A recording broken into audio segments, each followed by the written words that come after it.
Buenos días con todos y todas. Les damos la más cordial bienvenida a este workshop virtual La magia de la animación de CLAM, organizado por el Centro de Estudios Orientales de la Pontificia Universidad Católica del Perú. Agradecemos su presencia esta mañana para analizar aquel famoso grupo de un universo de la animación japonesa, que guarda historias que tocan el alma. A continuación le daré pase a la maestra Daisy Sarabia, quien también nos acompaña en esta ocasión. Adelante, maestra. Buenas tardes, digo, buenos días con todos, disculpen la costumbre. Buenos días con todos. El día de hoy vamos a empezar con este workshop dedicado al universo de Clan. El día de hoy vamos a tratar precisamente de abordar algunos animes que efectivamente muchos conocemos, con el cual muchos empatizamos. Este va a ser una sesión de 1 hora, justamente hasta las 11, y vamos a tener de invitadas a dos colegas, ¿no? Elizabeth Peláez, magíster Elizabeth Peláez y la magíster Ángela Valverde. Primero, cada una va a exponer, ¿no? Tenemos temas diferentes, interesantes, y una vez terminado de exponer, pasamos una ronda de preguntas. Siéntanse en ese sentido con la libertad de preguntar o comentar, ¿no? Cualquier duda que tengan justamente, porque vamos a abordar diferentes tópicos, efectivamente, sobre lo que corresponde a este grupo de chicas, de animadoras, ¿no? Que han venido haciendo un trabajo estupendo.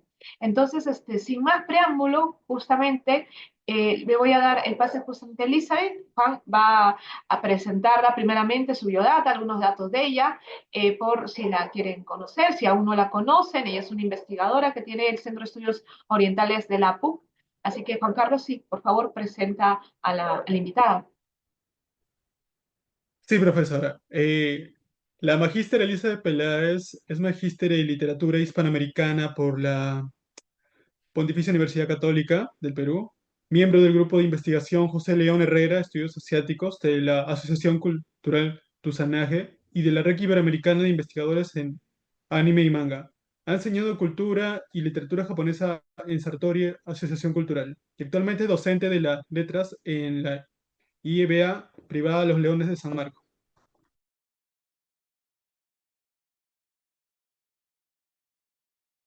Bien, muchas gracias, estimada Daisy, por el pase. Gracias, Juan. Rosales, gusto conocerte. Bueno, en todo caso, voy a compartir mi pantalla, ¿sí? Rápidamente. Para... Listo. Me comunican si se visualiza, ¿verdad? Ya se está compartiendo. Sí Sí se se ve, sí ve. se ve. Ujú. Genial, voy a poner modo copa. Listo. Entonces, brevemente, mi ponencia se llama La magia kawaii, poder y transformación en Sakura, cazadora de cartas. Brevemente lo que quiero conversar con ustedes es acerca de cómo este concepto de lo kawaii, entendido como lo tierno, lo infantil, se puede convertir en una fuente de poder, agencia y transformación de la chica mágica de fines de la década de los 90, ¿no? Como el caso de Sakura Kinomoto. Bien, ahí está la portada, ahí está Sakura Kinomoto o Sakura Cazadora de Cartas. Me voy a ponerla, intentar ponerla un poquito más arriba, listo. Y bueno, ahora sí pasamos a la parte de a ver, un ratito se trabó la pantalla. Qué raro, pero bueno. Listo, introducción, ¿no? Contexto general, voy a hablar un poco del contexto de los 90 donde nace Sakura y también resaltar esta idea, ¿no? De lo kawaii como poder de agencia que ya mencioné. Y para eso hablaré del Japón de los 90, ¿no? Digamos que esta es una época de crisis económicas y rápidos cambios culturales. Brevemente, ¿no? Aparece entre los años 86 y 91 se dio la llamada burbuja económica. Esta era donde hay un alza de precios, ¿no? Elevada y de acciones producto de la industria automovilística japonesa y tecnológica. Pero cuando cae esta burbuja, obviamente surge la llamada el llamado estallido de la burbuja, ¿no? Y como consecuencia, esta década de los 90 será conocida como la década perdida, ¿no? Ya que esta crisis se mantiene en Japón, o digamos los efectos hasta el día de hoy, ¿no? Producto de esta crisis económica. Y es en ese contexto donde surgen estas narrativas juveniles, o digamos, donde, por ejemplo, ¿no? Ciertas narrativas de ficción japonesa, como la de los Power Rangers, que justamente simbolizaban los mitos del Japón económico de posguerra, van cayendo en popularidad y por el contrario van alzándose otras narrativas de figuras heroicas de ficción femenina, como es el caso de las Mahou Shoujo, ¿no? Que si bien ya existían en décadas anteriores, es en esta década donde incluso el público masculino juvenil va a ver estas ficciones y les va a, digamos, llamar mucho la atención, ¿no? Y en este contexto surge, por ejemplo, la serie de Chicas Mágicas o Mahou Shoujo como la de Sakura, cazadora de cartas, ¿no? Y en ese contexto, lo que señala la académica Kumiko Saito es que la chica mágica de los fines de los 90, ¿no? Tiene un rasgo interesante respecto a su transformación mágica. Ella señala que esta deja de ser biológica, es decir, ya no hay un crecimiento en un sentido tanto biológico como natural de la Mahou Shoujo, sino más bien esta transformación se va a volver más que todo estética, centrada en lo kawaii, es decir, en el uso de ropa tierna, accesorios, ¿no? Como ¿no? Los volantes, los lazos, los colores pastel que van a acentuar justamente esta estética kawaii, ¿no? Asimismo, también la académica Saito señala que el nuevo poder de la chica mágica de esta década proviene justamente de su juventud y su ternura, ¿no? Que son elementos culturalmente asociados a la debilidad, ¿no? Siempre se ha pensado que la niña es un ser débil, cuando en realidad ahora se demuestra que tanto la niña como el elemento kawaii son fuentes o motores de poder, ¿no? Al mismo tiempo, la juventud japonesa empieza a apropiarse de este elemento kawaii o de esta estética, mejor dicho, kawaii, como una forma de resistencia simbólica. Es decir, como una manera en la que eh, la identidad propia, ¿no? de esta chica mágica que es tierna, colorida, imaginativa, va a contrastar, ¿no? Frente al estrés y las exigencias del mundo adulto que puede percibir el público joven que consume este tipo de series, ¿no? En Japón. Es en ese contexto donde nace Sakura Cazadora de Cartas. Y justo aquí voy a aprovechar para mostrar, bueno, este breve videíto para que vean el contraste de cómo era la transformación mágica de la chica mágica de los 80, ¿no? Bueno, ese es el video del personaje Minky Momo de esta serie que fue traducida en español como, bueno, emitida en Latinoamérica como Las aventuras de Gigi, ¿no? Según los datos televisivos, en el año 84 se emite en Perú y vemos aquí cómo esta chica mágica ochentera, sí, ¿no? Mediante el ritual mágico sufre una transformación biológica, ¿no? Y pasa de niña a chica joven o a mujer adulta, ¿no? Joven. Y esto va a ser contrario a lo que pasa con Sakura Kinomoto, ¿no? Que es lo que viene en la siguiente diapositiva, que vamos a ver. Ay, perdón, me pasé, ahora sí. Voy a intentar dar clic al centro en todo caso. Bien, como ven, en el caso de Sakura no hay el ritual mágico, digamos, de transformación, no genera este cambio biológico, como había mencionado, en el cuerpo de las chicas mágicas. Tampoco se ve una transformación estética, digamos, literalmente hablando, ya que los trajes, los que han visto la serie saben que los trajes de batalla de Sakura los elabora su amiga Tomoyo, ¿no? Pero lo que sí se aprecia es, ¿no? Más que todo el enfoque está en el elemento mágico, en el báculo sagrado que sí se transforma, cambia de poder, porque es aquella herramienta, es la herramienta con la que esta chica mágica va a trabajar y realizar la misión de capturar las cartas Clow, ¿no? Por eso el enfoque aquí más que todo va a ser estético, pero artificioso, ¿no? Ya que los trajes, repito, los construye la amiga Tomoyo, ¿no? Muy bien. Y aquí vemos, por ejemplo, en esta otra captura de pantalla justamente del opening de uno de Sakura Cazadora de Cartas. La imagen, en mi imagen que está en mi lado izquierdo vemos a Sakura con su traje de colegiala, ¿no? Convencional, mientras en el lado derecho está ella con su traje de batalla mágico, ¿no? Que justamente resalta los ya llamados elementos de la estética kawaii, ¿no? Los tonos pastel, el uso exagerado de blondas, de lazos, de adornos que resaltan esta estética de la ternura de esta chica mágica del fines de los 90, ¿no? Muy bien. Ahora, datos técnicos de la obra. Solo voy a pasar también rapidísimo. El manga de Sakura se emite entre el año 96 y 2000. Se publica en la revista Nakayoshi de la editorial Kodansha. El anime se emite del año 98 al 2000 y son 70 episodios transmitidos por la cadena japonesa NHK. Fue dirigido al público shoujo, es decir, al de las chicas jóvenes, ¿no? Púberes, adolescentes, ¿no? Digamos. Pero su impacto sabemos que fue global, ¿no? Ya que incluso tanto en Occidente, Estados Unidos o incluso en América Latina sí hubo un gran fandom hasta el momento, ¿no? De esta serie, ¿no? Bien, ahora sobre el marco teórico también seré muy breve, ¿no? Voy a usar el concepto de agencia de Hannah Arendt, el empoderamiento de Susan Peake, también apelar al género y performance planteado por Judy Butler, a la eyección femenina planteado por Frenchy Lunin, el concepto de moda y kawaii de Monden y también una breve referencia a la metamorfosis de la chica mágica de los 90 que trabaja con Miko Saito, ¿no? Ahora, acerca de Sakura como una heroína kawaii, ¿no? Sobre este punto es interesante lo que dice Lunin acerca de Sakura como este sujeto adyecto, ¿no? Es decir, como había mencionado antes, ¿por qué adyecto Sakura? Porque, claro, socialmente se asume que la niña es un sujeto, primero, al ser menor de edad, a ser aparentemente más pasivo, se lo asume como un sujeto socialmente débil. Pero lo que plantea la serie es que aquí Sakura es más que una niña, ¿no? En tanto su pureza, su inocencia y su bondad son su fuente de poder, ¿no? Su magia nace entonces de lo no sexualizado, de lo infantilizado, pero esa infantilización no la hace débil, la convierte más bien en un personaje capaz de actuar, de decidir, de transformar su mundo, ¿no? Ella tiene misiones mágicas y respecto a ella toma decisiones y repara aquello que está desordenado, ¿no? Y en ese sentido ella tiene agencia, como diría Aren, es decir, tiene esta capacidad de actuar y la utiliza para efectuar un cambio que va a ser justamente el de transformar o el de recuperar las cartas Clow se han escapado del libro que las sella y mediante esas misiones simbólicamente ella también realiza un cambio para sí misma, ¿no? También crece y digamos que madura también emocionalmente, ¿no? Bien, ahora sobre la transformación mágica en tanto punto estético, ¿no? Acá también hay un tema interesante, ¿no? En el anime, por ejemplo, la transformación mágica de Sakura es clave, ¿no? Según Monden, la metamorfosis de la chica mágica de los 90 rompe con esta lógica occidental, donde el poder se presenta como algo masculino, ¿no? En Sakura sucede lo contrario. Ella, mediante esta transformación mágica, no se masculiniza, no usa armaduras o armas pesadas al estilo occidental, ¿no? Pensamos, no es una evocación de Juana de Arco o de las guerreras occidentales, ¿no? Que se han hecho en ese sentido, sí, con esa estética, ¿no?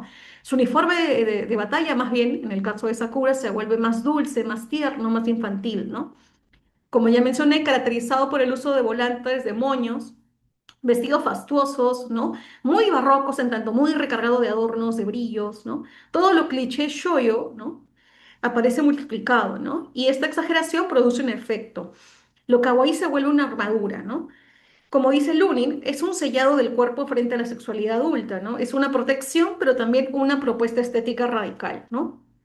Por eso es que aquí vemos, ¿no? Cómo su traje refleja esta idea de movimiento, de cambio, de flexibilidad también, ¿no? Del personaje mágico. Y aquí vemos justamente un breve, un recorte, ¿no? De una revista donde aparecen los trajes de batalla que usa Sakura en una de sus películas, ¿no? Digamos animadas. Y aquí como se aprecia, ¿no? Ay, perdón, se me pasó. En la esquina superior izquierda vemos a Sakura con este traje, ¿no? Muy, que evoca la idea de pureza, pero mezclada con, ¿no? Un toques principescos y angelicales, ¿no? En este traje que igual tiene la idea del exagerado uso de volantes, de capas de vestido, ¿no?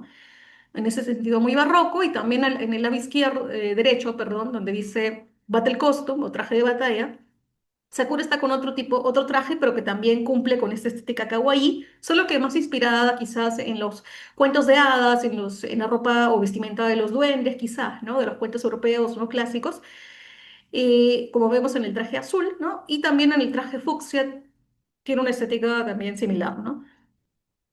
Ahora, respecto al tema de la estética, el poder emocional y la temporalidad del poder, ¿no? Es un aspecto muy, muy interesante y es el punto en el que más me voy a detener, ¿no? Ya que acá, eh, como menciono, ¿no? El cuerpo de la imagen de la chica mágica es móvil. Ya había señalado esto Lunin, y con esto me refiero a que Sakura, como ya mostré en las imágenes anteriores, no tiene un traje fijo, ¿no? A diferencia quizá del caso de Sailor Moon, donde el traje de Sailor es quizás más estático, ¿no? Es lo que no quita el tema del movimiento, pero es más estático, pero en el caso de Sakura ya que el traje no es parte del ritual mágico en sí, suele ser variado el traje, ¿no? Su amiga Tomoyo diseña un atuendo distinto para cada batalla, ¿no? Y esto la convierte en una heroína que literalmente cambia de forma en cada episodio, ¿no? En tanto cambia de estética en cada uno. Como ya mencioné, su cuerpo en ese sentido y su imagen son móviles, es decir, no hay un género original, como dice Lunin, ¿no? Y en ese sentido, la vestimenta móvil de la chica mágica rompe con esta idea del género, es decir, con la idea de que como tú eres mujer, debes vestirte con un traje que refleje esa idea de mujer en el sentido de sensualizar el cuerpo o sexualizarlo. Más bien lo de Sakura apunta a otra estética en la que el cuerpo más bien sufre esta suerte de infantilización estética hasta cierto punto, pero para exaltar la idea de que la niña en su propia naturalidad, corporalidad, es un ser fuerte y usa esa fuerza como su elemento y su poder mágico, ¿no? Eso es lo interesante de este caso de Sakura.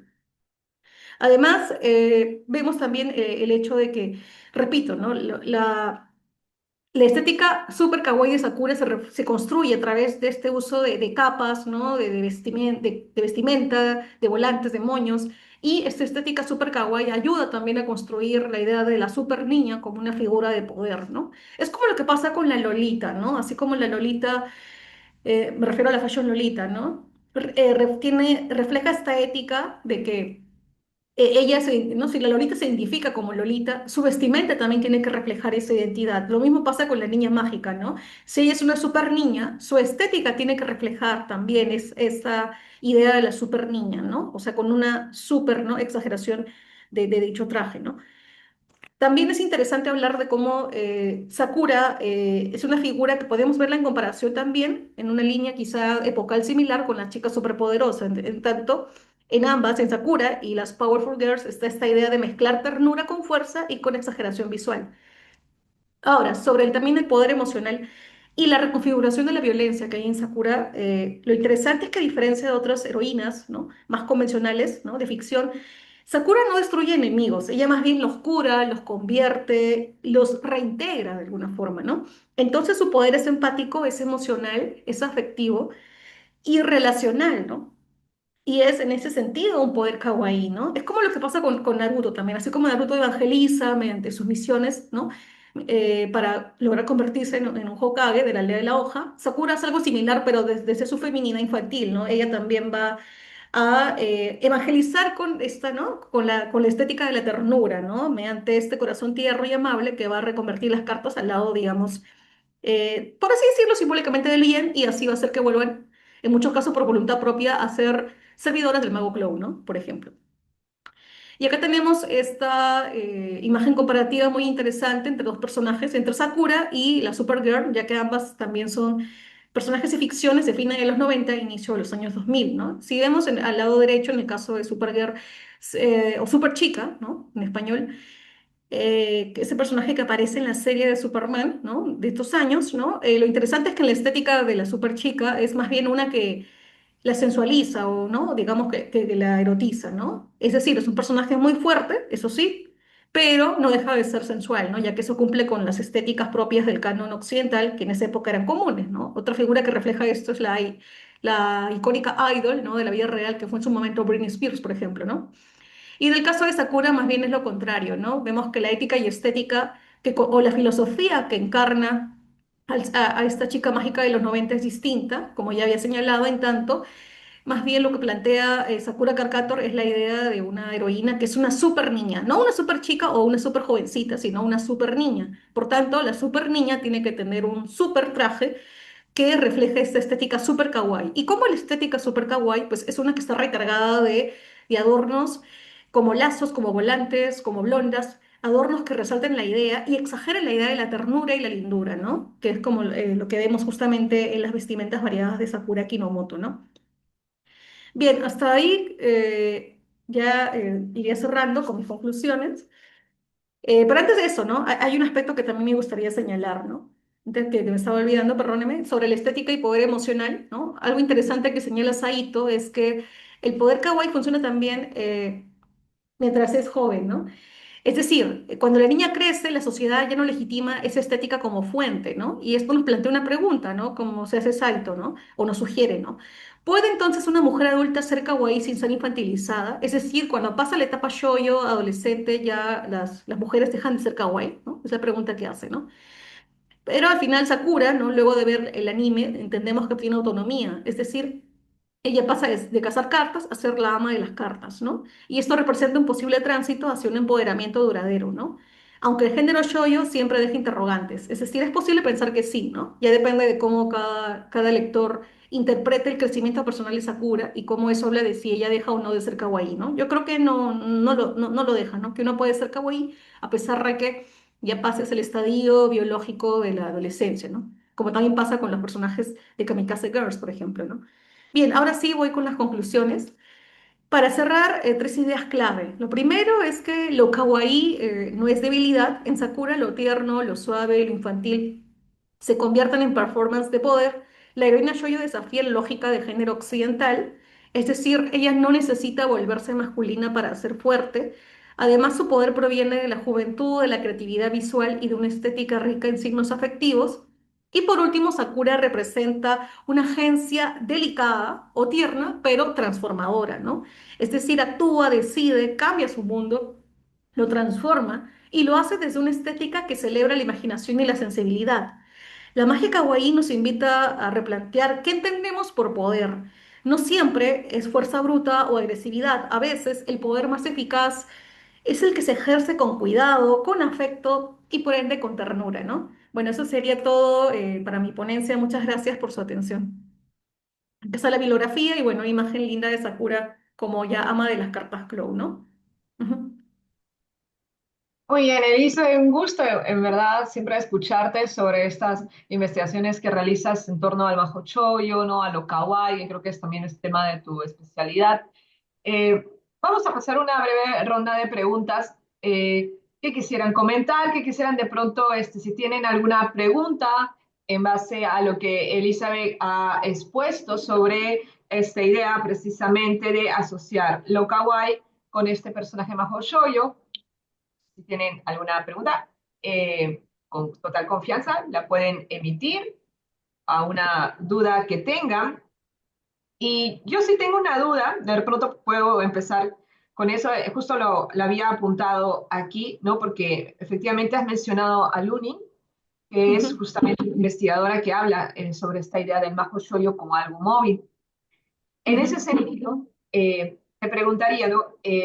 Si el cuerpo del Majo Shoyo es móvil, ¿no? Efectivamente, en todo caso, ¿qué puede revelar eh, las transformaciones, ¿no?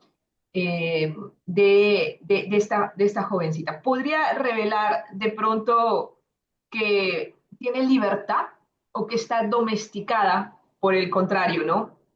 ¿Qué podría simbolizar para el Majo Shoyo? ¿La libertad de este personaje, por ejemplo, o su domesticación, ¿no? Ujú. Es una pregunta interesante porque si bien no mal recuerdo, Lunin también habla de justamente la dicotomía en la construcción de estos personajes shoujo, porque dice, claro, depende de cómo el personaje elabore su performance, esta puede ser una herramienta de domesticación o una herramienta de empoderamiento, y en ese sentido de libertad, ¿no? De hecho, por eso ella planteaba que el personaje, esto es lo interesante de los personajes adyeptos, o sea, que la sociedad históricamente, como la japonesa considera débiles, y justamente estos personajes utilizan a propósito esa debilidad como, o los elementos considerados socialmente débiles como los sentimientos asociados a lo femenino, ¿no? La lindura, la emocionalidad, la ternura y ella lo utiliza, bueno, se utiliza para construir a la chica mágica, esta lindura y ternura para construirlos en fuente de poder, ¿no? Porque justamente es, por así decirlo, esta lindura y ternura que expresa, que tiene, ¿no? En su personalidad, la que se va a proyectar en esa vestimenta exageradamente linda y tierna, y esa va a ser su fuente de poder mágico, ¿no? Digamos, es como lo que pasa con la Lolita, ¿no? Una identidad, ¿no? La identidad excesivamente kawaii tiene que proyectarse en una vestimenta excesivamente kawaii, ya que esa es la fuente de poder, ¿no? Por eso es que Sakura, quizá a diferencia de Madoka Mágica, no es que sus batallas son excesivamente violentas, ¿no? No hay mucha, no son como las de un shonen quizás más, que más tira para un seinen, ¿no? No hay mucha violencia o mucho gore, ¿no? Por así decirlo, ya que allí más que todo la violencia es simbólica, ¿no? Lo que se busca es que Sakura de alguna forma, si bien hay escenas de acción para que ella capture las cartas Clow, se busca que más que todo que ella, a partir del afecto, de la amabilidad, ¿no? De los buenos sentimientos que tenga, poder convencer a las cartas Clow, ¿no? De que vuelvan de una forma lo más pacífica posible a ser servidoras del mago Clow y luego servidoras de ella, ¿no? Por eso es que cuando ella se convierte en la ama de las cartas, de alguna forma las cartas se alimentan de su bondad, ¿no? De sus buenos sentimientos, de su magia, ¿no? De la magia de su corazón. Entonces, de alguna forma, ¿no? Por eso es que yo creo que lo que plantea más bien aquí, o usando el Uni, yo creo que sí, que la chica mágica se puede digamos, construir como, como sujeto que puede construir su libertad al apropiarse de estos elementos kawaii considerados socialmente débiles, pero resignificarlos como una fuente de poder, ¿no? Positiva. Yo creo que sí. Ujú. De acuerdo, muy bien, Elisa. Tengo una pregunta aquí de Mari. Dice, en la serie se hace referencia al estilo Art Nouveau de manera visual y se refleja mucho en las piezas y trajes, justo lo que comentabas, ¿no? Y la Ujú. pregunta es, ¿el arte kawaii también ha sido influenciado por ese estilo? Sí, yo creo que sí, claro, claro, porque si te das cuenta, en la última, incluso imagen que mostré de la carta, se siente la referencia al Art Nouveau, ¿no? Si bien es un fan art, esa última imagen que he mostrado y he puesto el link ahí de autoría, lo cierto es que yo también sí lo creo, que el arte kawaii está influido por el Art Nouveau, porque de hecho, si recordamos, ¿no? La construcción de los mangas shoujo desde los años, desde la preguerra o incluso desde la década de los 70, ¿no? Por lo menos desde el inicio del siglo XX sí se ve la influencia del Art Nouveau, ¿no? Una compañera nuestra que se llama, ay, se me ha ido el nombre, disculpen, creo que también es parte del grupo, ¿no? De investigación de José León Ujú. Herrera, justo habló de eso, ¿no? De Natalia, ¿no? Natalia Jaira, de que sí hay evidencia de que el Art Nouveau influyó en ciertos mangakas que empezaron a construir, ¿no? Influidos por esta estética, sus diseños de personajes de las revistas para chicas del inicio del siglo XX, ¿no? En Japón, que luego van a ser tomados también como referencias para los mangas shoujos posteriores, ¿no? Entonces sí, sí, sí tiene influencia, ¿no? Ujú. Sí, sí, sí, sí es cierto, porque sí, normalmente hay esta asociación con el Art Nouveau, también que el Art Nouveau viene también del japonismo, normalmente. Entonces, y en esos años sí había ese interés justamente que se da. Ujú. Henry dice, lo que me gusta es su variedad de las relaciones románticas y de amistad. Sí, esto es muy bonito, ¿no? Eso respecto a Sakura, no sé si quisieras comentar algo, ¿no? Porque justo Henry comentaba acerca de las relaciones románticas y la amistad que se dan, ¿no? Ujú. Claro, porque justamente, claro, uno de los rasgos también del personaje de Kawaii también es que, claro, justamente al ser un personaje tierno, juvenil, como con el caso de Sakura Alegre, y además tiene esta amistad también con Tomoyo que muchos ya hemos leído, ¿no? Como, ¿no? Hay un subtexto ahí de sentimientos románticos que tiene Tomoyo por Sakura, ¿no? Entonces, y eso y eso viene de toda esta tradición ¿no? De la literatura, ¿no? De la literatura, si no me equivoco, que plantea Yoshida Nobuko, ¿no? La literatura de clase S, ¿no? Ambientada en historias de internados, ¿no? De veías esta relación homosocial entre chicas japonesas, de estos Mm, internados de élite de inicio del siglo XX, y ahí se construye esa relación afectiva y homosocial. Y eso también lo hereda el manga shoujo, y claro que se ve en Sakura, ¿no? También, ¿no? Como parte de esa herencia temática, ¿no? Entonces sí, sí, las claro. relaciones románticas allí son claves, y claro, también los amores diversos, ¿no? Entre Yukito, todo, y sugeridos o explícitos, ¿no? Dependiendo de si ves el manga o el anime, ¿no? Ujú, Sí, sí, de acuerdo contigo. Qué bueno que lo mencionas a Nobuko Yoshida, que es esta escritora que hace esas historias, ¿no? De las chicas de las flores, que para que los que no saben, es una escritora que proponía, ¿no? Al inicio, ¿no? Justo antes de la guerra, de la Segunda Guerra Mundial, estas historias de chicas, de amistad, de amor, pero sobre todo esta idea de la amistad y la idea de la protección previo a la adultez, ¿no? Que va justamente con lo que Elizabeth comenta, porque lo kawaii precisamente se ancla en ese tránsito de la niña que va a ser adulta, ¿no? Entonces, estas historias dulces, edulcoradas, vienen justamente también de la literatura o se cohesionan con la literatura japonesa. Muy bien, muchas gracias por los comentarios. Vamos entonces con Ángela. Juan Carlos, por favor, si puedes presentar a nuestra siguiente invitada. Ella es Mama Otaku, ¿no? Una conocida colega de las redes sociales y también una investigadora de muchos años. Juan Carlos, por favor, puedes presentarla. Entendido, profesora. También nos acompaña Ángela Velarde Ortiz, quien es licenciada en Comunicación por la Universidad de Piura y magíster en Desarrollo y Cooperación Internacional por la Universidad del País Vasco, con experiencia en desarrollo humano, educación, participación ciudadana y respuesta humanitaria en Perú, España, Guatemala y Ecuador. En 2022 creó Mamá Otaku, espacio en redes sobre manga, anime, cultura pop y maternidad. Adelante, profesora. Muchas gracias.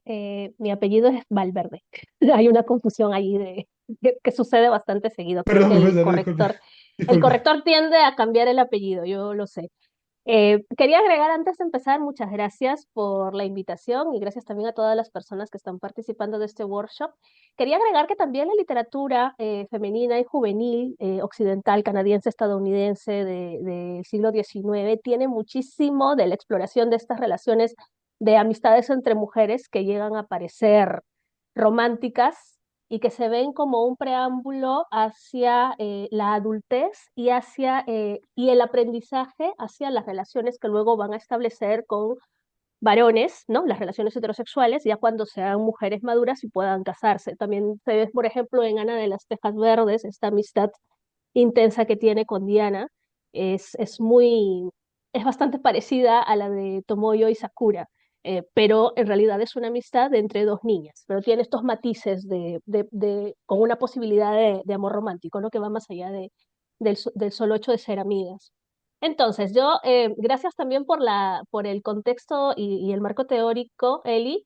Yo voy a irme un poco más atrás, antes de la existencia de Sakura y todo este tema kawaii dentro de las creaciones de Clamp.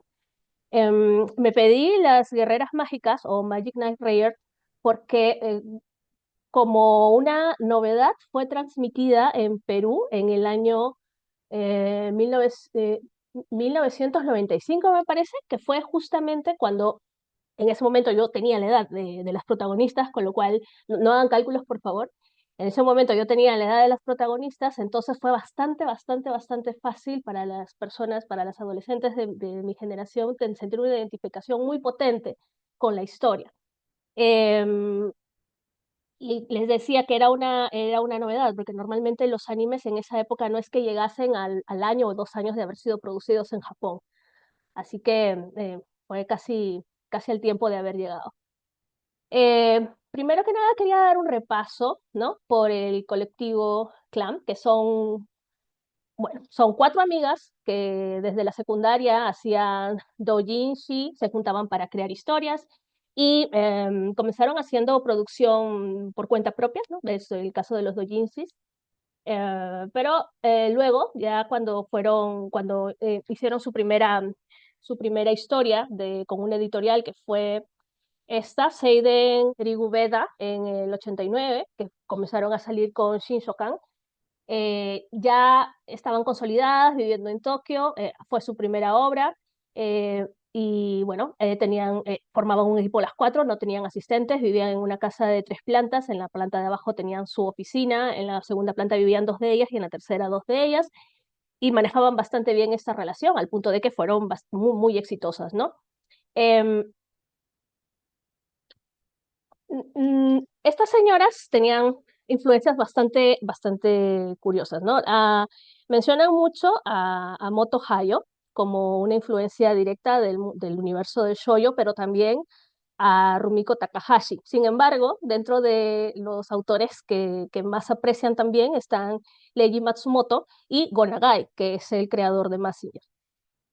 De aquí que tiene que ver una influencia también, una tendencia hacia el mecha dentro de la historia que vamos a ver ahora. Una cosa bastante interesante que una de ellas, Okawa, comenta en el libro Manga Master of the Art de Timothy Littman, es que ellas no tenían una distinción de públicos para crear historias. Simplemente si una niña o una adolescente lee la historia, pues para ella será una historia para demografía shoujo. Si la lee un niño al contrario, entonces no tomaban una línea rígida para diferenciar un tipo de historias de otra. Esto es interesante porque si bien el shoujo no es necesariamente, no plantea necesariamente historias románticas, ¿no? De niñas, de chicas, de adolescentes, de mujeres jóvenes, en ese momento, de los 70 sí venía una línea romántica bastante fuerte, de los años 70, y entonces Clamp llegó a irrumpir a este tipo de demografía con la historia de 3 adolescentes que son transportadas a un mundo mágico llamado Zéfiro, que te plantea directamente una historia de género isekai con fantasía oscura, con un poco de romance, con muchos brillos, con armaduras y con mecha. Porque una de las cosas que tienen que conseguir para hacerse poderosas estas niñas son precisamente 3 genios, se llamó genios en la traducción, que vimos aquí en Hispanoamérica, que se llamaban Ceres, Wyndham y Ryer.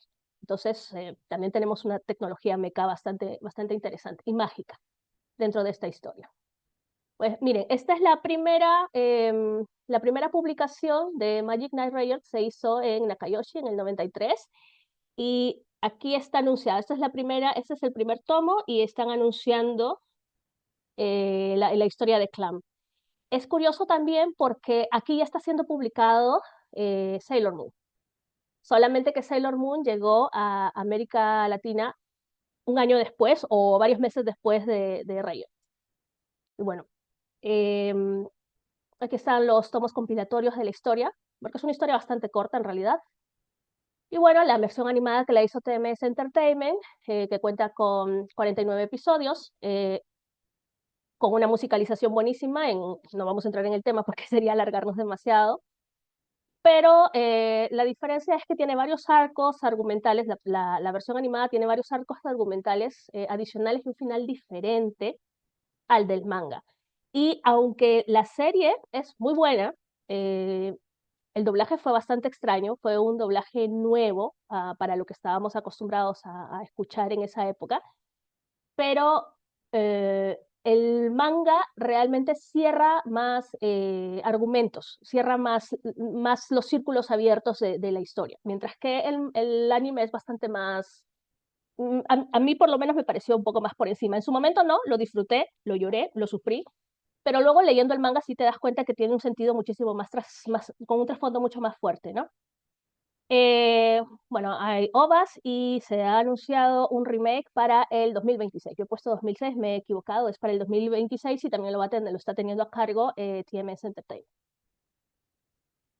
Ahora, entrando un poco más al análisis del mensaje. Esta es una parte del manga en el que Umi, que es la niña a la que conocimos como Marina, se ha encontrado con Ceres, su genio, y una de las cosas la primera cosa que le dice es: quiero conocer tu fuerza de mente o tu fuerza de voluntad para saber si eres digna de ser una guerrera mágica. Esto es algo que se repite constantemente porque Zephyro es el mundo de la voluntad. Es, claro, comienza siendo una especie de paraíso en la que cualquier persona, con solo desearlo fuertemente y ponerle mucho énfasis, mucho sentimiento a esto, va a conseguir lo que está buscando. Es ideal. Más adelante vamos viendo que no es tan fácil, ¿no? Esa tierra idílica en la que con solo quererlo puedes lograrlo, se cobra también lo que puedas conseguir con la fuerza de voluntad. Tenemos el sistema del Pilar, que es un sistema de gobierno curioso, porque hace recaer en una sola persona, que aparte es un ser humano, porque son seres humanos, los habitantes de Céfiro, en una sola persona hace recaer toda la responsabilidad de mantener este mundo íntegro, en paz y feliz. Eh, entonces, esta persona se supone que es el mundo de la voluntad, pero esta persona no puede tener voluntad propia, no puede tener deseos, no puede hacer nada más que aquello para lo que está designada a hacer, ¿no? En este caso es una mujer, solo que también la gente puede adoptar la forma de un niño o de un adulto según cómo se siente. En realidad, Emeraude, que es la princesa, el pilar de Céfiro, no es una niña, pero la mayor parte de la historia parece como una niña. Y se ve como una niña frágil, como una niña que necesita ser cuidada o que otras personas están decidiendo sobre ella. Y ella todo el tiempo está triste, llorando e implorando a las guerreras mágicas que la salven, porque ella, como pilar, como máxima autoridad de Céfiro, las ha convocado para una misión que solamente gente externa puede llevar a cabo. Una misión muy importante que es salvar a Céfiro. Bueno, es una coincidencia que en esta historia justamente el pilar sea una mujer, porque realmente puede ser un pilar, cualquier persona designada que tenga un corazón puro y fuerte. Esto se ve en la siguiente parte de la historia, donde hay un aspirante a pilar que es un hombre, aunque en la traducción latinoamericana nos lo hicieron pasar por mujer en el 94. Y luego les cuento por qué. Eh, pero en realidad el pilar no tiene voluntad y las guerreras tampoco pueden hacer realmente lo que ellas consideran correcto. y de hecho han sido llevadas a Céfiro para cumplir una misión y no pueden regresar a su país, que es Japón, a Tokio, con sus familias, hasta no cumplir esa misión. No es tan sencillo, no tienen libertad.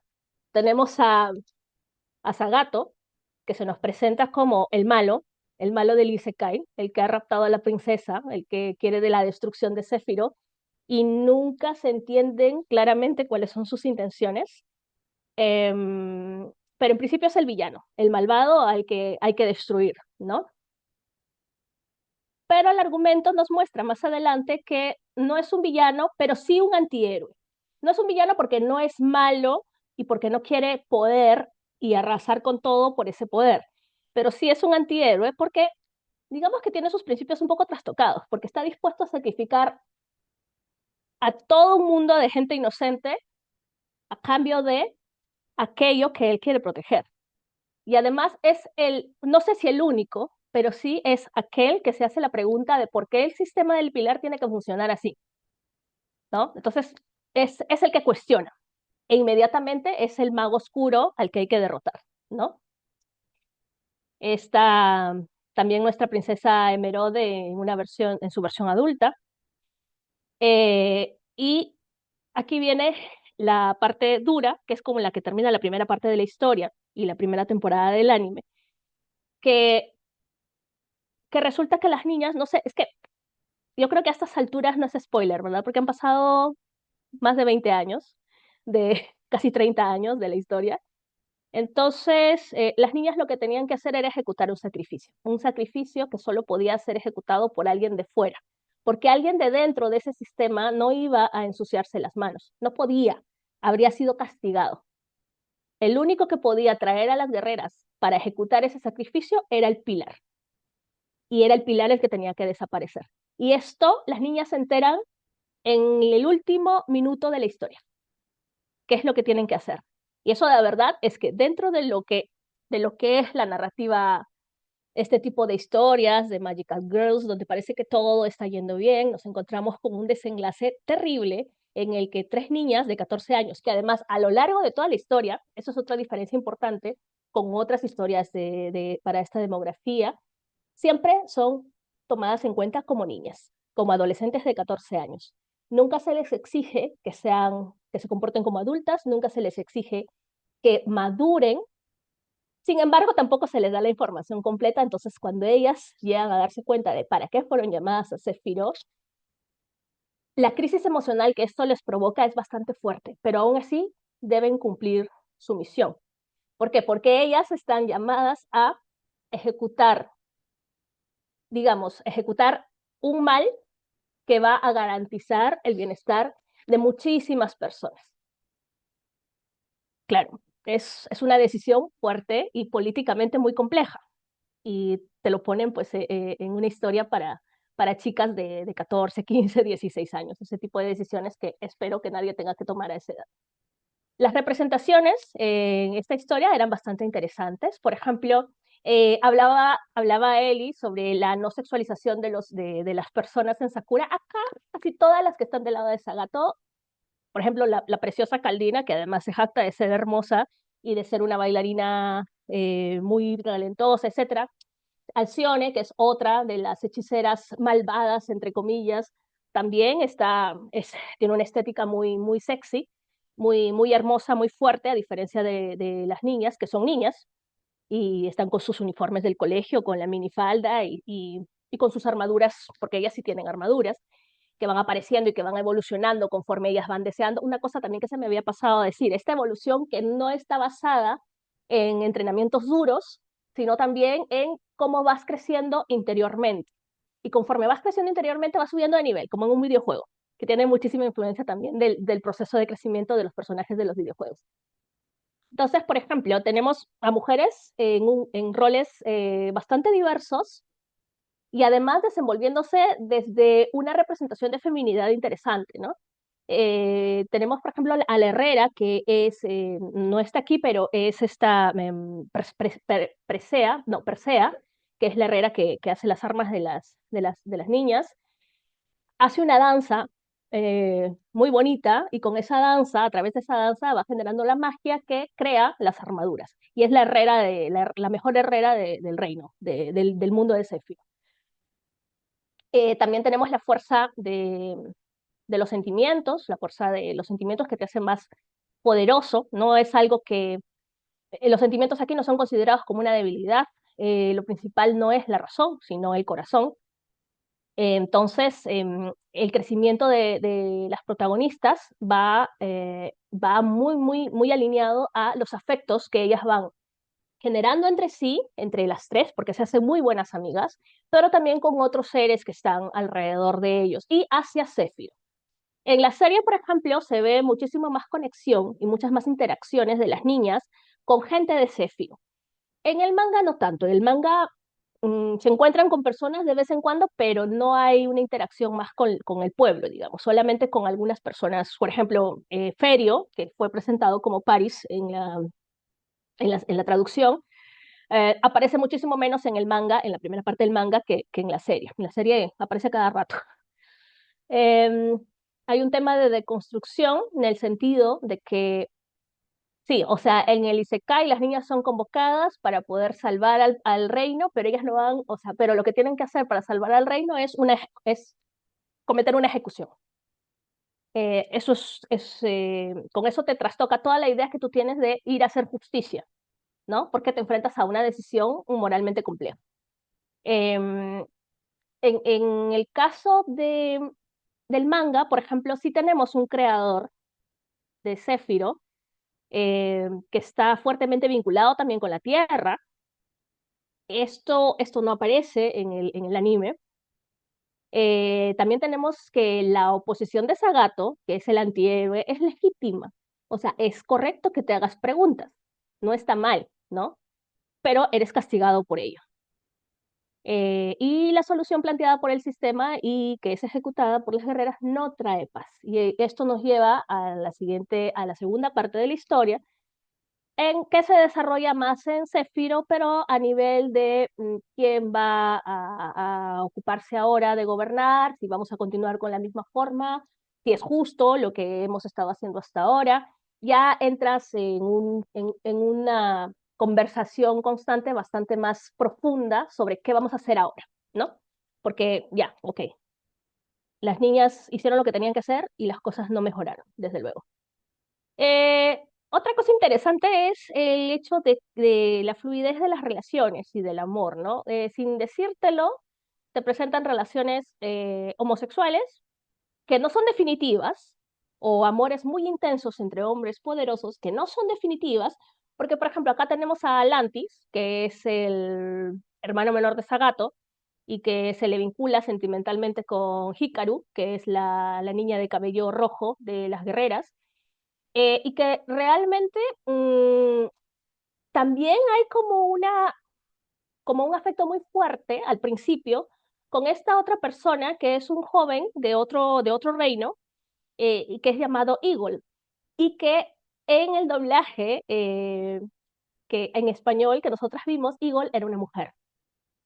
Si bien es cierto, es esto, una mujer, su seiyuu es la misma, es Megumi Ogata, la seiyuu de Shinji en Evangelion, era un hombre, siempre fue un hombre. Sin embargo, acá nos lo presentaron como una mujer precisamente por este tipo de relación que tenía con Lantis. Pero Lantis al final se decanta por intentar algo con Lucy, digamos, con Lucy, ¿no? Con Hikaru, sin ningún problema, que es algo también muy característico de las narradoras, que no te definen, no te encuadran. La gente se mueve, la gente fluye. Y luego el poder verdadero, que es la voluntad y es la amistad, porque estas niñas consiguen llegar hasta el nivel más alto de poder a través de la amistad, el amor que se tienen entre ellas. Y es curioso porque eran chicas de diferentes clases sociales, de diferentes escuelas, dos de ellas de escuelas muy prestigiosas, una de una escuela pública, que se encontraron por casualidad, porque todos se fueron ese día de excursión escolar a la Torre de Tokio, y de pronto se ven estas tres envueltas en toda esta historia, y se hacen muy amigas, y esta amistad les permite sobrevivir y cumplir con su misión, pero además les da la fuerza para continuar vinculadas a este mundo, ¿no? Porque no solamente cumplen la misión y se acabó, siguen vinculadas, pero ya por voluntad propia, con libertad. Eh, ya para terminar, entre las conclusiones, pues tenemos, bueno, ya les hablé de la fuerza del afecto, que eso lo ha profundizado mucho más Eli. También hay una crítica fuerte a los sistemas de poder y al tema también de la voluntad como motor que mueve todo, porque claro, sí es verdad que la voluntad mueve muchas cosas, pero hay otros aspectos dentro de un sistema social que se deben considerar a la hora de tomar decisiones o de plantear acciones. Y luego, pues, la deconstrucción del héroe, ¿no? Porque el transformar un rescate en un sacrificio ético y traumático para las protagonistas es un giro esencial dentro de este tipo de historias. Y pues sí, los actos de heroísmo también pueden ser inmorales, así como la figura del villano no siempre es un villano realmente. Ya vamos planteando estas cosas éticamente complejas, ¿no? Aquí tienen la bibliografía, que imagino que luego compartiremos las presentaciones. Y bueno, intervalo porque sigue. Muchísimas gracias. Gracias, Ángela. Sí, interesante lo que has comentado sobre este tema de las guerreras mágicas. Leo aquí algunos comentarios y desde luego invito a que puedan formular algunas preguntas finales. Como verán, por un tema de tiempo, justamente ya estamos a próximos a cerrar. Leo lo de Juan, me dice, esa lógica del punto de inflexión donde las protagonistas caen en que se han metido realmente, se aplicó posteriormente en Madoka Mágica. ¿No? Henry dice, son varios géneros a la vez, eso en función de lo que tú has expuesto. Las guerreras mágicas, el Isekai, Mecha, Magical Girl, fantasía, ¿no? Sí, justamente a propósito de ello. No sé, igual si tengan alguna pregunta, puedes, si deseas, Ángela, comentar de pronto lo que han venido comentando aquí Juan, Henry. Sí, ciertamente, tienes género isekai, tienes mecha, tienes fantasía, pero fantasía oscura, tienes Magical Girls, porque sí, las niñas adquieren un poder mágico casi de inmediato. En el manga, Umi, que tiene un carácter mucho más fuerte que en el anime, sí dice, oye, en los videojuegos la gente, cuando te llega el enemigo más fuerte es porque ya estás más preparado y acá nos ha llegado una fuerte desde el principio. O sea, sí hay esta ruptura de la cuarta pared donde hay una comunicación directa con el público y te dicen, ¿no? De qué código estamos hablando. Pero sí, es verdad, hay esta mezcla de géneros que además está muy vinculada con el hecho de que ellas, las mujeres de Clamp, no tenían en mente escribir para una demografía específica al crear sus historias. Ahí dice, ¿no? Recuerdos que los OVAs eran más explícitos. Hay un giro de que las protagonistas estudiaban juntas, a diferencia de la serie, ¿no? Sí, ¿no? Sí, Ahí está. así es. Claro, pero o sea, por lo menos la soga de las guerreras mágicas fueron historias alternativas, ¿no? No fueron historias complementarias a la línea narrativa principal, sino otra propuesta, Yo quería tomando los mismos elementos de la historia principal. tengo más Dime. comentarios. Bueno, yo quería hacerte una pregunta, pero ya creo, voy a leerlo de Elisa y me dice, siento que en Sailor Moon, Magical Knight, ¿no? Y Sakura Card Captor comparten esta mística del Mahou Shoujo, luchar contra el mal, contra el poder del amor y la amistad, ¿no? Con el poder del amor y la amistad, si bien cada uno con sus particularidades. Sí, aprovecho para comentarte, ¿no? Hacerte esta pregunta, ¿no? Que estaba pensando a raíz de lo que estaban exponiendo ambas, ¿no? ¿Por qué crees tú, ¿no? En este caso, que las emociones, ¿no? Pueden ser una fuente de poder en el Mahou Shoujo, ¿no? ¿Por qué hablar o rescatar en todo caso las emociones, ¿no? Tal vez para ambas, ¿no? Mm, bueno, bueno, empiezo yo. Las emociones siempre han sido o tradicionalmente han sido vinculadas con las mujeres. Las mujeres somos emocionales, los hombres son racionales.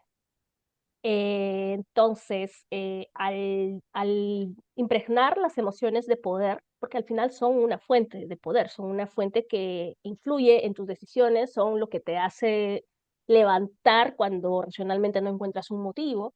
Las emociones son importantes y las tenemos hombres y mujeres, pero en esta narrativa bueno, en esta narrativa, en casi todas nuestras relaciones sociales, hay esta diferenciación entre emocional mujer racional varón. Entonces, es muy revolucionario que de pronto sean las emociones la fuente de poder de esta justiciera. Mm, Yo lo veo por ese lado, ¿no? Eli. interesante. Sí, sí, sí. Ujú. Elizabeth. Sí, en mi caso justo quería apelar también a un concepto académico que intentaré explicar de manera también bastante didáctica, como dice Josefina Ludmer, ¿no? En Las tetas del débil, ¿no? Como estos, aparentemente los sujetos, claro, las mujeres, ¿no? Pensando Lumer en las mujeres letradas, ¿no? Siempre han sido considerados también como sujetos tradicionalmente más, ¿no? Al tocar temas como emocionales, creadores de una literatura menor. Pero justamente Lumer plantea que a partir de el dominio del ámbito de lo doméstico, lo tradicionalmente femenino, como el ámbito de las emociones, las mujeres se apropian de esos terrenos, de lo doméstico, de lo emocional, para usarlo como fuente de poder, de agencia, ¿no? Por eso es que en el caso de la, de la heroína japonesa, no sé si hablar de heroína oriental sería muy general, pero de la heroína japonesa, particularmente en los 90 que hemos visto, es interesante que justamente a diferencia, ¿no? De la heroína occidental como Supergirl, que también es noventera, en el caso de la super chica mágica japonesa, lo que me interesa es cómo a partir de esta estética de una super niña, ¿no? Porque en Occidente la crítica era esa, ¿no? Hay personas que decían, pero ¿cómo una super niña va a ser poderosa? Más bien debería ser débil, ¿no? O chistosa, graciosa, pero no la veo como una fuente de poder. Y en el contexto de la cultura japonesa lo es, ¿no? Es una fuente de poder porque justamente lo kawaii, ¿no? Es este elemento, exalta justamente digamos, este concepto de lo tierno, ¿no? Digamos, busca esto, ¿no? O sea, busca que los sentimientos, digamos, puros, inocentes de la niña se maximicen y se proyecten en una vestimenta, ¿no? Y en un poder mágico. Por eso es que esta super niña es poderosa, por eso que Sakura tiene un gran poder y por eso que tiene la capacidad de transformar las cartas, incluso ir más allá, de convertirse con el tiempo ella en la dueña de las cartas Clow, de crear su propia magia y con esa magia alimentar sus cartas y tener su propio, ¿no? Territorio mágico, ¿no? Eso es lo interesante. Ujú. Sí, efectivamente, creo que hay una resignificación de ello. Henry acá Ujú. me comenta, ¿no? El Magical Girl en los 60 y 70 estaban relacionadas con las brujas, eso es cierto, ¿no? Ujú, Va ujú, cambiando, es que va cambiando el concepto. Los 80 las chicas mágicas que se vuelven las, ¿no? Idol, los 90, 2000, pues la Ujú. acción y aventuras, y lo que justamente comentaba, ¿no? Juan Carlos, ¿no? Que luego va esta idea, por ejemplo, de Madoka Mágica, que rompe, es diferente totalmente a lo que puede ser Sakura, ¿no? Fue en su momento este anime. Muy bien, ya no nos queda más tiempo por el tema de que no tenemos otro curso, pero igualmente agradecerles en principio a las ponentes, agradecer a Ángela, a Elisa, el día de hoy ha sido un gusto tenerla. Saben que Ángela está en Italia, ¿no? Ya saben que yo estoy en México, acá también Elisa está en Perú, así que estamos en horarios diferentes, pero sin embargo ha sido un gusto poder comentar con ustedes, también invitarlos, desde luego, vamos a hacer una proyección de cortos de Makoto Shinkai próximamente, porque de hecho la idea era hacer, perdón, bueno, Koto Chikai no, de Clan, era hacer una proyección de cortos de Clan. Y bueno, no se pudo, pero vamos a hacerla. Así que los invito, desde luego, porque teníamos unos cortos muy lindos para mostrárselos sobre Clan. Bueno, y en su momento lo comentaremos, pero se viene próximamente. Nuevamente también muchas gracias a todos ustedes asistentes que se han dado cita esta mañana, bastante temprano, bueno, allá en Perú, pero bueno, les agradezco infinitamente. Estamos ya cerrando los workshops de este año, hemos empezado incluso me acuerdo que con el tema del amor, Fujimoto y todo, y estamos cerrando con Clan, creo que con excelentes ponentes y con este tema también muy interesante que ha sido el día de hoy sobre las Magical Girl. Les agradezco mucho, ¿no? Ya porque ya estamos cerrando, al menos en el Centro de Estudios Orientales, este tema, estos workshops de anime, la presencia, las ideas que han venido comentando, también en su momento las encuestas que se fueron formulando, y miren cómo hemos ido avanzando año tras año. Hemos hablado, les decía, desde Jaime Sayama, pasando por Akira Toriyama, hemos hablado de cada uno de los mangakas. Algunos han sido grabados, otros por derechos de autor pues nos las han volado, pero pueden ver en el Centro de Estudios Orientales algunos de los workshops que se han venido haciendo. Gracias a ustedes. Entonces, gracias, querida Ángela. Un abrazo fuerte allá a la distancia, igualmente, Elizabeth. Nada, que tengan un bonito sábado para todos ustedes y para todos ustedes también. Nos vemos. Muchas gracias. Hasta luego. Nos Hasta vemos. luego. Muchas Hasta gracias luego. también. hasta luego.